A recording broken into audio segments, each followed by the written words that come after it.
So, it gives me a great pleasure to introduce Diana, who's agreed to come. We tried to get you last time, Diana. Unfortunately, it didn't work out, but it was fantastic that you agreed to spend the whole day with us. I'm sure everybody knows Diana's work, continued work. And what I've asked Diana to do today is just to talk about a future for learning design.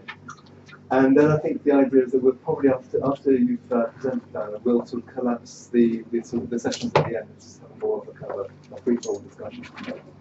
Okay. Well, thank you very much, and I'm really pleased I could make it this time. Sorry, I missed that last time. I hope this is more or less readable now.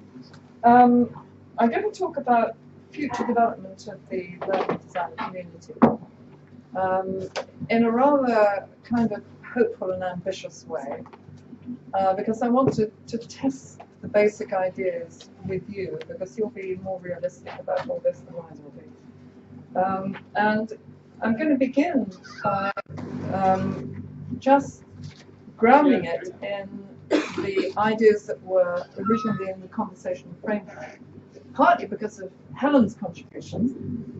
And I do remember those discussions about how difficult it was to get people to agree about what we were talking about and the different kinds of activities that we were putting into learning design. But there is an importance in trying to push that to making sense of how we share and agree together. So we'll probably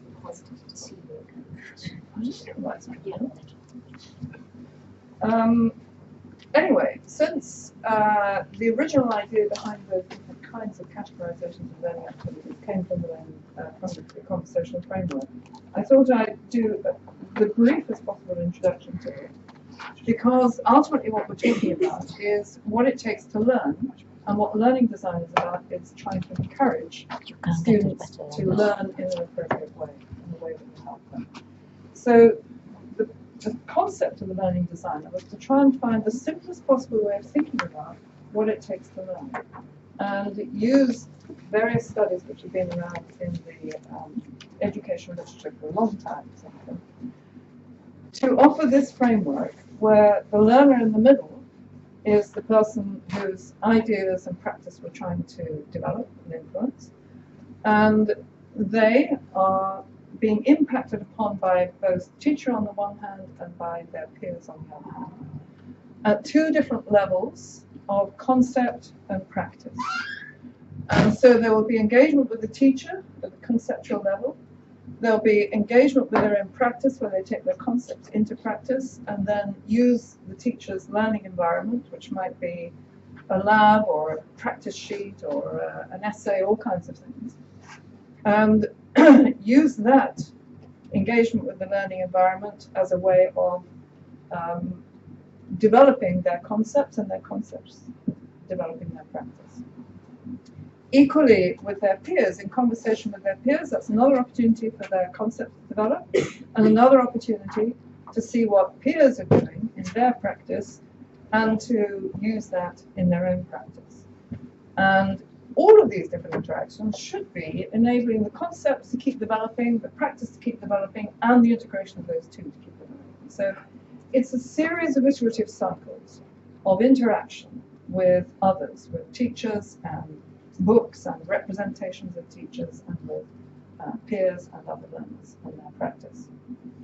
And rather than try to hold all of that in your head, which is about as simple as I think you can possibly make it, then I tried characterizing this by a series of different kinds of learning activities. So the learning activity of listening to the teacher, reading a book, watching a video, watching a demo, all those kinds of things, learning through acquisition.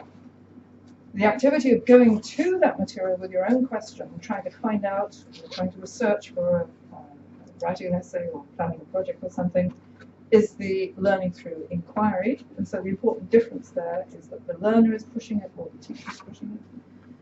And then learning through practice, which is every kind of exercise, trying to achieve some kind of goal and get feedback on how well you've done it, and then try again. And in that process, recruit the concepts that you've been taught to inform your practice, and then use your practice and what you've discovered from there to develop your concepts, learning through practicing. Discussion, as you discuss, debate, negotiate ideas with peers, challenge each other, ask questions of each other, answer each other's questions, and so on. Those are other opportunities for expressing what you know, testing what you know, revising what you know, and then sharing ideas, collaborating on, this is how I did it, this is how you did it, I see how you did it, I can see a different way of how I could do it. And then using all of those to produce something for the teacher. And if you don't have that learning through production, there is the strong possibility that you will never do that reflection on all of those other things, which is expressed in, so here's what I know. And the here's what you know might be something as simple as just your version of a definition. Or it might be a whole essay, it might be a project, all kinds of things. But that learning through producing is how we assess students. It's how we know what they've done. Okay, so that's where the 6 activities come from. And what we're trying to do is to get teachers to use all of them as much as possible, steer away from just having lectures and Q&A, but have a lot of other things going on as well, because all of those are opportunities for those cycles of development to keep developing. So they are theory-based, these categories of all the kinds of things that we try to get people to think about when they're thinking about their pedagogy. And they can be served by a variety of different things. Of course, all of the conventional methods that we use can be represented in those 6. But with digital tools and resources, we can have e-books and video clips to help with acquisition. Accessible resources, the web is a huge resource for inquiry learning, of course, one of us have to guide it. Digital tools for analysis of data, and so on. So all of those different activities can be served by this huge variety of and changing, developing innovations in digital technologies. So that's just background then. And what it means is that what it takes to teach has become extremely complicated. So it's no longer a matter of just knowing what you know and delivering it. Well, it never was that. But if you want to engage your students and give them all of those different kinds of opportunities for learning, then thinking about all the different tools, digital tools you can use and recruit to help you with that is quite a task. So teachers now are having to think about planning, curating and adapting existing digital materials and content resources, designing activities for all these different types of active learning, personalized and adaptive teaching that will be an improvement on what we currently do. All these slides will be available by August. We can't make great photos on the film, but anyway, please, they will be available. We've got to think about how to provide greater flexibility because our students are much more pressured than students used to be. They've all got jobs at the same time as studying. Guiding and nurturing small and large cohorts of students using learning technologies to improve both scale and outcomes in teaching and learning. And this is across all sectors. However, teachers get very little support for thinking through how best to use learning technology and very little time to innovate. So that was what was behind developing the learning design tool, because what we felt was that teachers need a way to find out what other people have done, to see what they've done, build on that, contribute their own ideas back to the teaching workforce, and learn together, build together, so that it's not just something you do in private, and you can't be expected to do all of those different things without any help. So that led to conceiving the idea of teaching as a design science, which is what I wrote a book about a couple of years ago, because the basic idea was it's not just an art, teaching, it's partly an art, because being able to perform is important. It certainly isn't a science, because the equations don't work. They don't stay the same. You can have the most elaborate possible equations you like, but it's going to work differently on a Wednesday than it does on a Friday. And you know, students were out late last night, and nothing works quite the same as it did last week when I tried this. These are human beings. So we can't treat it as if it's a science. It's much more like a design science, which is a continuously iterative process. So that leads to a sense, both of those things lead to a sense of needing a community of practice. So it's like that kind of iterative design cycle, where you've got something that you browse to see what other people have done. You adapt that. You also create your own aspects of it, review it, peer review it, redesign it, test it with your students, go back around that cycle again if you need to, until the point at which you're ready to publish. So that could be how we're developing our pedagogic knowledge. So if we're thinking about a design tool for teachers, it's got to be able to service all of those things. You've got to be able to browse existing designs, see what there currently is, adapt them and create your own, go through the peer review process, test them with your learners, design, redesign, test, go around that cycle, and then, of course, ultimately publish as well, so that then you can keep going around the cycle. Others can browse. Moreover, we've now got learning analytics to help us with this, because every time students do something with digital tools, they leave some kind of a trace. So the idea is we need to professionalize teaching just as we did research 100 years ago or so, where we said, okay, this is a body of knowledge that we're developing together, and we're showing how we're developing it, we're evidencing how we develop this knowledge. And we're using peer review to challenge those ideas. Science has always worked like that, but we've reformulated that as part of what universities do. Well, I think we now have to do that for teaching as well. The question is, what is the teaching design equivalent of the journal paper? Well, the idea behind the learning design then was to try and create all of those different aspects so that teachers could share these things together. So there is a means for browsing what's already there. There's a means for categorizing them according to what kind of pedagogy they offer or what kind of topic they're looking at. And there's the means to either create or adapt a learning design in the designer section. So I'm just going to run through quickly how it works, in case people haven't seen this before. You've got the means to specify the learning outcomes. So this is an example that we got from the National Portrait Gallery. Learners should be able to interpret what a tutor portrait is intended to convey to the viewer. And the task is represented in this first chunk of the learning design, which lasts over about 3 hours or so, I think, altogether.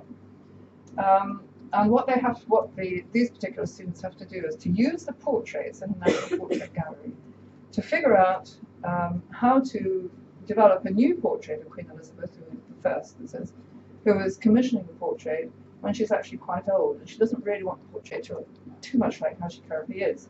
So they've got to research previous portraits and figure out how to present something to her. And this involves them, of course, in looking at a lot of Tudor portraits. So the first part of that learning design is then represented in a couple of learning activities.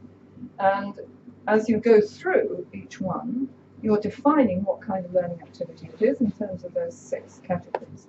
So the first one is beginning with a certain amount of learning through acquisition, where they're reading or watching something, and a certain amount of learning through whatever green is, I've forgotten what discussion was. And then the second one, there's some inquiry and discussion, investigation, and the third one has some collaboration in it as well. So as you develop your learning design, the pie chart is telling you what kind of overall learning experience you're creating for the student. It's also checking how much time you're doing, because for each of these you're specifying how much time that learning activity has to last. So it gives you a kind of feedback on the nature of the learning experience you're offering. And that updates as you go. And there's a little paperclip symbol there, which means that you can attach resources to it. So what the teacher is doing here is defining the artifacts around which students will build this working online. So that's, roughly speaking, how the design process works. You're building this up over a series of chunks of activity. You're defining the amount of time that students are spending on each of these things. As you define an activity, there's a drop-down menu which allows you to specify as learning through discussion or learning through practice or whatever. And you can also specify whether the teacher is present or not in that particular one. We, of course, tried this out in many workshops over the years and had exactly the same kinds of issues that Helen identified. If you ask anybody about this particular learning activity, can you agree on what kind it is? A lot of the time you can't. Not that easy. I have to say that the ones that Helen gave me, when I looked through those, I had no trouble classifying those according to this. But then I wouldn't, would I? I'm sort of used to it. It was almost as though you define them in those terms. This is one example of what can happen in a workshop. And I'm grateful to Natasha for this, because running this in a UCL workshop, this is the before analysis for one group of teachers who were looking at a learning design. This is what they came up with afterwards. And in that process of thinking about how does that pie chart look, there's no rules about what the pie chart should look like, but it's just an invitation to think, shouldn't I have something else in there? And sure enough, you do develop something else. It doesn't have to be balanced or anything. It can be entirely discussion and Q&A, lecture and Q&A. But it just makes you think, yes, that is actually what I need. So it's a prompt to reflect and to analyze. And then you have to be able to share the pedagogy. So taking that particular example of the Tudor portrait, that sequence of activities was about deciding how to tackle the problem, then using the collection to develop a proposal, and then developing your proposal in detail. But that's pretty generic, actually, and each of the activities are pretty generic. There's no reason why that shouldn't migrate to a quite different kind of subject area. That design was also used to look at architecture in Berlin and to look at a proposal about what you would do to create some new design to go along with the existing architecture. So you could use almost the same kind of pedagogy. So adapting that learning design to your particular context doesn't take too much. You've got a kind of starter kit to work from. Nonetheless, that's pretty close to art history. But you could imagine doing a pretty similar kind of thing in a business context, developing a business proposal. First of all, deciding how to tackle the problem in your group, then using some collection of artifacts to develop your proposal and so on. So one of the other things this tries to do is to enable good pedagogies to move across different subject areas. Why shouldn't it? Why shouldn't the case examples used in Harvard Business School be migrated to medicine or to history or to biology, whatever it is? Those pedagogies should be able to move around. And then the idea is that you should be able to export to Moodle. At the moment you can export to Word, so you can print the whole thing out when you've got it. It's difficult to export it to Moodle, and we're still working on it, and there's a new project we hope coming into UCL very soon to enable us to do that. Now, the other thing I mentioned was being able to review it. And peer review, if we're creating a community of knowledge, is a very important part of the process. So far, the functionality for that is simply to create another panel in which you put your review into a design. And to make sure that people really test the design, we had really quite similar criteria to the ones that have been shown earlier, these four in particular.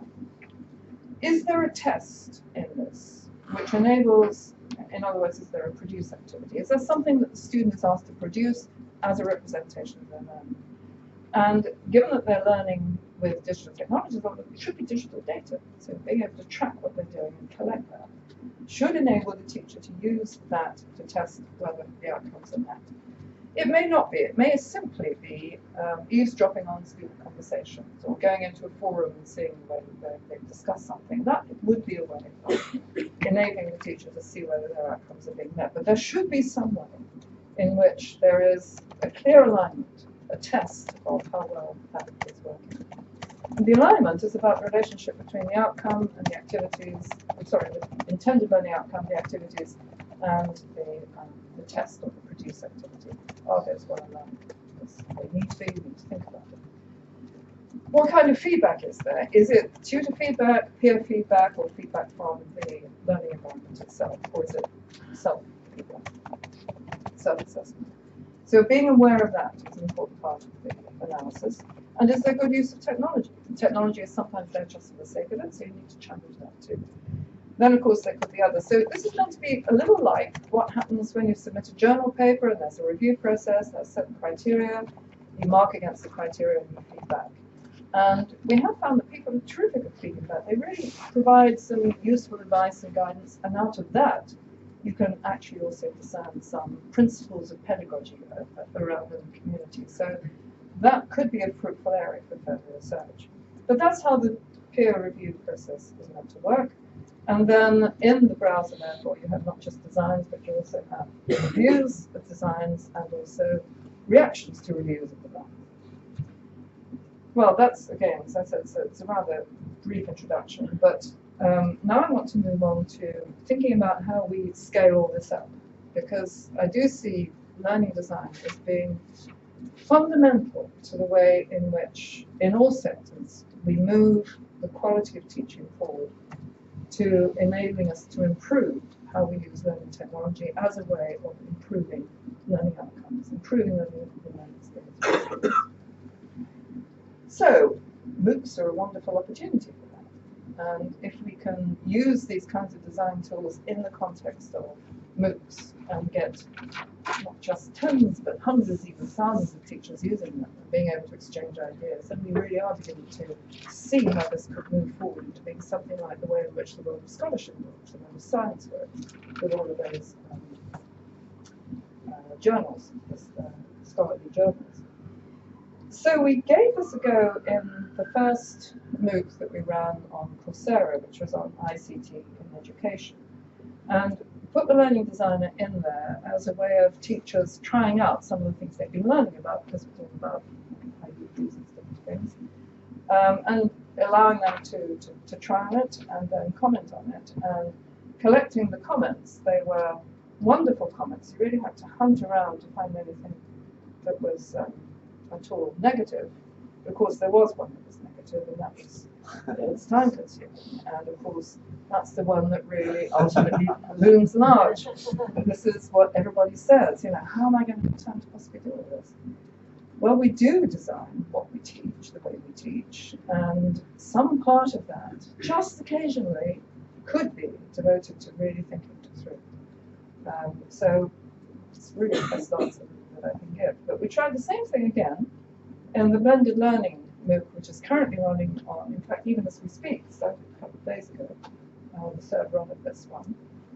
This was designed for the further education sector to give them case studies and experiences, a lot of videos of other people using learning technologies and engaging them in different kinds of debate and practice about this. And one of the activities is about adapting a blended learning design using the learning designer as a tool. So the actual task was, for a new blended learning design you'd like to develop, use a learning designer to either create a design screen, as I showed you, or revise one of the existing ones. We had a little collection of about half a dozen we could adopt and then adapt themselves. Around that, of course, is a forum, and this may not be readable, so I'll just read out the choice bits, where they say things like, I think with practice, the learning designer will be very helpful in creating new and adapting existing lessons. I like the idea of being able to share resources and adapt what is already in there for my system. The learning designer could help me to plan my lessons. It's a good tool, I just need practice. I think I like collaboration. Teachers could share, build lessons, and rebuild lessons according to their own context. It's really going to be a life and time saver, maybe. That's a bit hopeful, I think. I think it's a useful way to plan, but as other persons have said before me, I need more practice. It takes time right now because I'm not used to working like this, but I love the idea, I really do. I could cope with borrowing and sharing. Why reinvent the wheel over and over again? So those are exactly the kinds of comments that you want to hear. I really thought that for this particular group of teachers, they'd be much more skeptical than primary school teachers who were clearly all incredibly enthusiastic and very supportive of each other. They were great. I thought FE teachers might be a bit more skeptical, but they were equally enthusiastic about it. So, I mean, it's not proof that it would work, but it's a good sign that it's something that people welcome. So maybe it's feasible. Maybe we could think about teaching as a design science in the context of asking that question. What would be the equivalent of the journal paper? I don't see new ideas in digital pedagogies moving around through people writing journal papers. I don't think it's going to happen like that, but the answer could be a collaborative library of orchestrated, open, online, co-designed, peer-reviewed, adaptable learning designs. It could be something like that. So that these ideas that people are getting from each other, adapting to their own context, testing out, feeding back, that could be the way in which this knowledge gets built. So then, how about scaling up innovation? And this is where I'm really looking at how we could use MOOCs as the solution to this kind of problem of making this really work at scale. Because currently, MOOCs are solving the problem of providing free education for highly qualified professionals, which I don't think was a problem we ever had. Nonetheless, for what they're worth, they really could change the way in which we support the teaching community by developing their capacity for engaging with learning technology, as we're trying to do with the Learning MOOC, enabling them to share ideas and designs for using the new digital tools and resources, which are going to keep coming, and researching the evidence of effectiveness. If they do produce learning through production activities, then they will be collecting digital data, and that is an opportunity to test effectiveness. And then you can, therefore, begin to build community knowledge of what good those digital pedagogies are doing for students. So this is where I appeal to what I see as being the great MOOC discovery, because MOOCs never did pilots. They just went straight to huge rollout. They went straight to hundreds of thousands of people. And that's quite a powerful idea.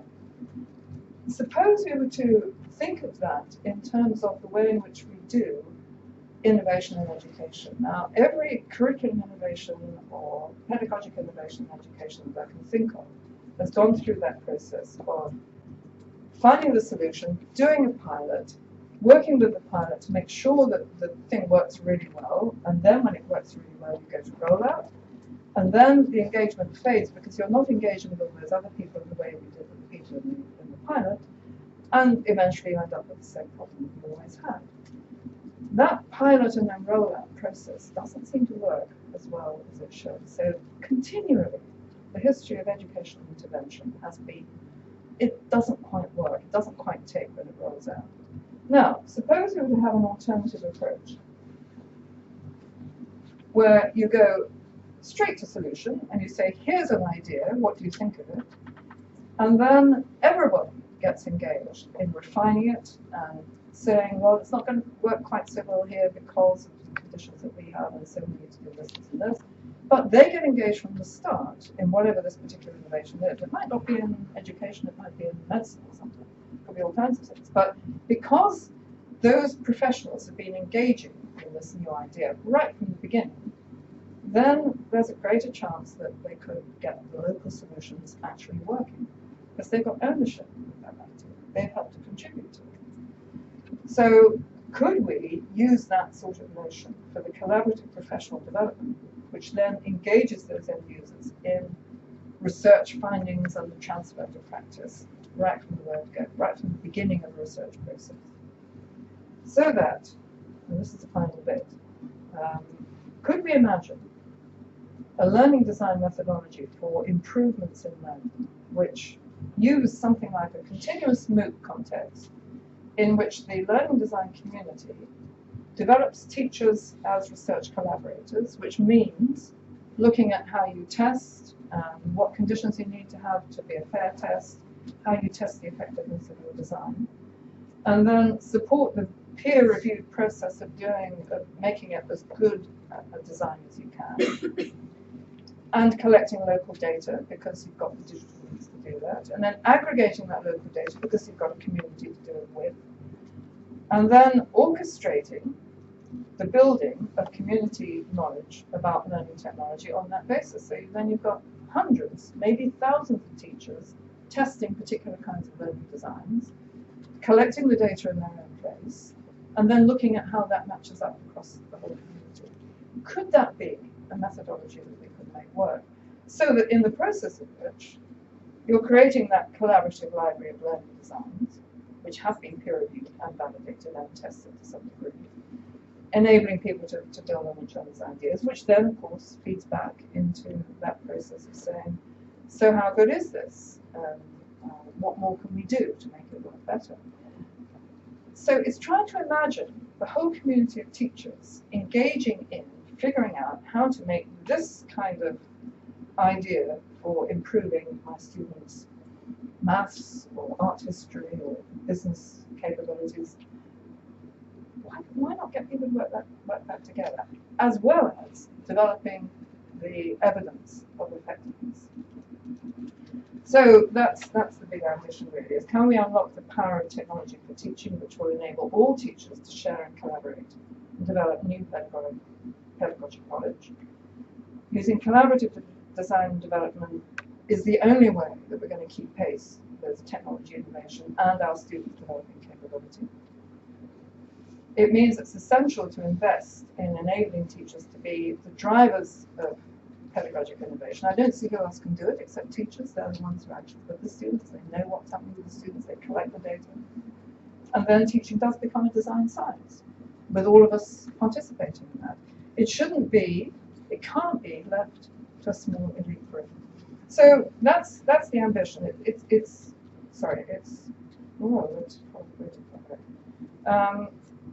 It's that really that I'm trying to run past you.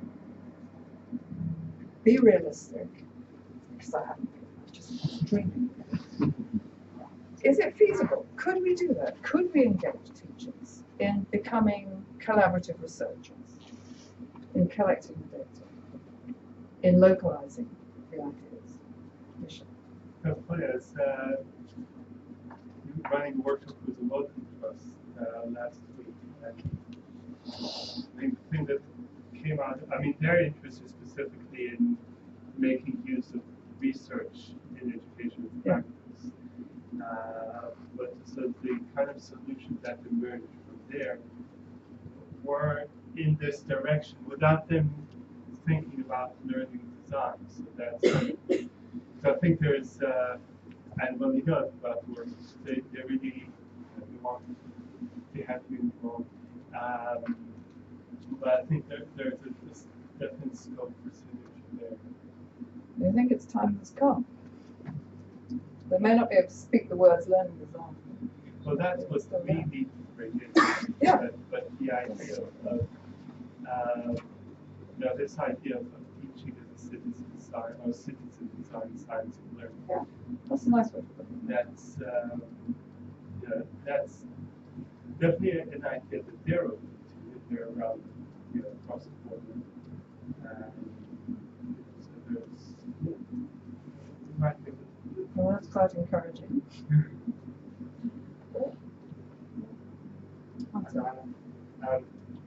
You and I have both been around this cycle a few times with the need to make teaching equivalent to research, I think. Yes. And like, there's all the kind of other surrounding infrastructure things, I think. But I want to use your phrase to choose. I wonder if there is a kind of slightly time has come. I think it's not. It's something to do with that kind of aggregation of the acceptability of learning analytics, learning design groups, and OERs as well, I think. Yeah. Because a lot of research done on OERs, find them, and we ask if people adapt to them, actually, because, take an idea from it. So actually what they're doing is kind of doing that learning design extraction themselves. That's right. For some people, often, but they need it in a context. So, maybe now the time. In 10 years' time, we can say no, now the time. But I do think that those kind of things add a certain acceptability. Yes, I mean, learning design is sufficiently mature that we can start talking in this way. Yeah. MOOCs are a different and powerful addition to that discussion. Stylianos, were you waving your hand around? I had a question about there is this collaborative aspect of the learning designs, and is there a case of registering some ownership as well in this learning design by the use of Creative Commons or something like that, so you follow the trail of somebody adapting this learning design for the purposes and then declaring it back into the community? it's a bit unsophisticated at the moment, but there is that mechanism in there, because when you define that, when you take someone else's design and redo your own, that's trapped in the way it's recorded in the browser. So when you put it into the browser, you contribute it back. It's as edited by, as redeveloped by, that sort of thing. But it's, I mean, that's in the specification for the next phase, is to make that easier, because you've got to have the, what's it called? There's a phrase in art history. It's not precedence, but anyway. Attribution trail. Yes, it's that too, but there's a better word for it.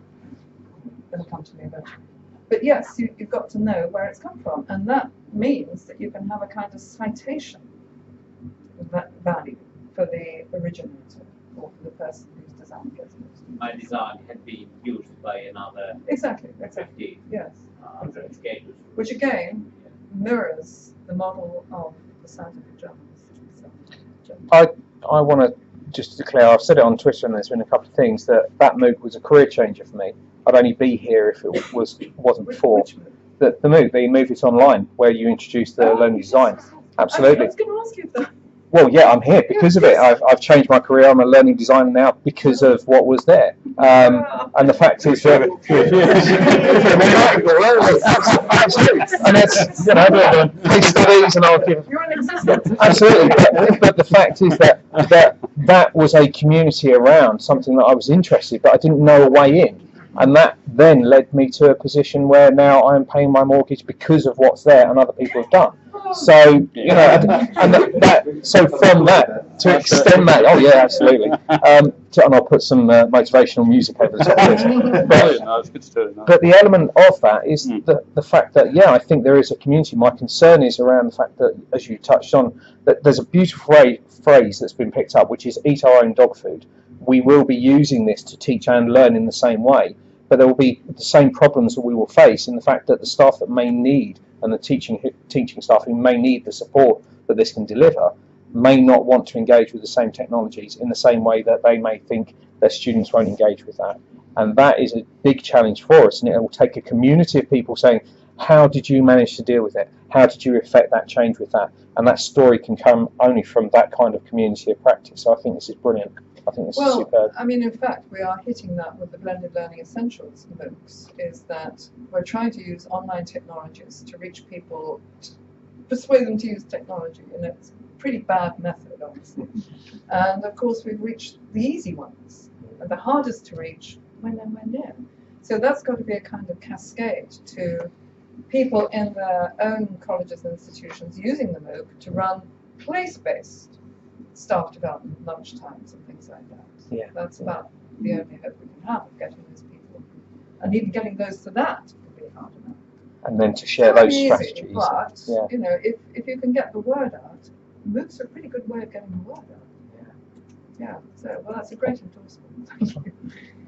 Fine. Yes, fantastic story there. But I think you're right about place-based. I think there is, if you want to get beyond the people in this room and the keen people in our universities who do this sort of thing, I think there is still something we have to work on locally to engage our academics, get the light bulbs going on. Yeah. But once that light bulb is going on, then I think the MOOC may be a good format. It's not. I can't see the switching on people out other parts of the university right now. But if we can work with them and have this sort of framework that we can work with, to work with them locally to get them sort of turned on, this may be a way of taking them to the next step. It's something, there's a combination somewhere in there. I feel we haven't quite got that sweet spot yet. Oh, we are talking about blended. Exactly, that's the word we're looking for. Yes, exactly. Thank you. Yeah. We were talking about design science, and it just makes me think, you know, just thinking about medicine, for example, with how many people using big data. So what's happening now that doctors can use big data to really come out with that language. Right? So would you envisage in the future learning design becoming something like that, where you can come out with learning design frameworks straight away, so your activity is completely designed for you? All the data that probably will come out with all this information that hopefully will be gathered. So we say, you know, we are teaching this topic, these are the people involved, these are the learners, these are the teachers, and then the system will generate that kind of it was the bit where you said the learning design is done for you that I'm not quite so sure about, because I think one of the aspects of this model is that the teacher always engages with it in their own way. And by making it as editable as it possibly can be, about the only thing that you can't mess with in the learning design as it currently is the 6 activities. We thought about allowing people to have their own. But it's not a good idea because they work well enough. And the point of them really is to prompt that reflection and re-evaluation. And we've worked with Bloom's taxonomy for half a century now. We've managed, we still use it. So I think it's fair enough to say, it'll do. Because that's the way in which you begin to get the kind of sharing and the opportunity for analysis and so on. But it does mean that the individual academic does engage with the design themselves. It's not just handed to them on the plate. So I don't know how important that was, that bit of what you said. Yeah, I mean, it's from the medical point of view, for example, obviously the physician will always adapt to whatever comes out of the DNA machine, the next diagnosis. Yeah. It's how you feel about how computing would probably help education in the future, and how much engagement from the Cognitive computing. So big data. You mean well, that's important. Then also mentioned there's a link between learning design and learning analytics. I think the use of pedagogic principles to kind of a mediating unit. So you take, here's something we think works. Well, 500 people try it, get the analytics for it. That would. That's right. So it's that's more a like, cycle that you're thinking. it's more like crowdsourced small data. Yeah. Because it is, I mean, it's thinking about a learning design, it's over quite a small period of learning. It's like it's a session, it's a week's worth, it's something of that order. So it's not a major educational intervention. And it's enough to say, has there been some kind of effect for the learner of this? What kind of effect has this led to? Rather than trying to do the very large scale, which then requires you to say, well, did they do better in the exams? And they never do because of 1,000 other things which affect what's going on in the exam. So being able to crunch down to a fairly small scale learning design and then collect many people's experience of that is probably not a million miles from what GPs do, for example, when they're trying out drugs or particular kinds of intervention. And I do think that the medical world offers some very good models, actually, because those kinds of mechanisms are in place there. So there could be. I'm not sure about the cognitive computing. If that's the sort of automated analysis of big data. I mean, what? So we interrogate the journal, all the evidence, and we'll come back to you with, and then you would, based on that, apply your own. I think I'd want to take time to look at what that really means. Potentially. Good thought. Simon, what do we do about wrapping this up? Or what did you want? Because I'm not quite sure what the rest of the afternoon is. No, okay, so I think it was, with Lizette, I think the idea was really to pull sort of ideas together. Obviously, this is a growing kind of community, and it is a special interest group. It's it's trying to develop a sort of sense of where we're going and how we're getting there. So I think what we've heard today is a lot of different views about learning design, the different ways in which people are working in that. So one of the things we wanted to do was propose, a fourth meeting where we can start to design an agenda for that. And Fiona suggested going up to Edinburgh from you at some point, which might not be of interest to people. But I think there was, sort of throwing open to discussion really about where do we go now from here. I mean, I don't know whether that's your sense or anybody else's sense about what do we do? Where's the future here? I mean, I think we also discussed about funding, didn't we? Trying to get where do we turn to for funding? Particularly post-Brexit, the Horizon 2020 seems to be going over the horizon rather quickly. So it's very hard to know kind of where in our institutions do we do that. But it's very, very important, I think, that we share it. And And it's really interesting for me to be back with old friends, very familiar faces who around sort of 5-6 years ago doing some really good work in this area. It seems to have come of its time now, so I don't think we should lose the momentum either. Okay. Well, I mean, I just want to thank you for this, because it's been enormously helpful just to run these ideas past this particular group, because it's a group to run past. And see some of these as maybe ways in which we can think about it. Where do sites go? Do they go? Is there a website? Other countries also a bit slow. Thank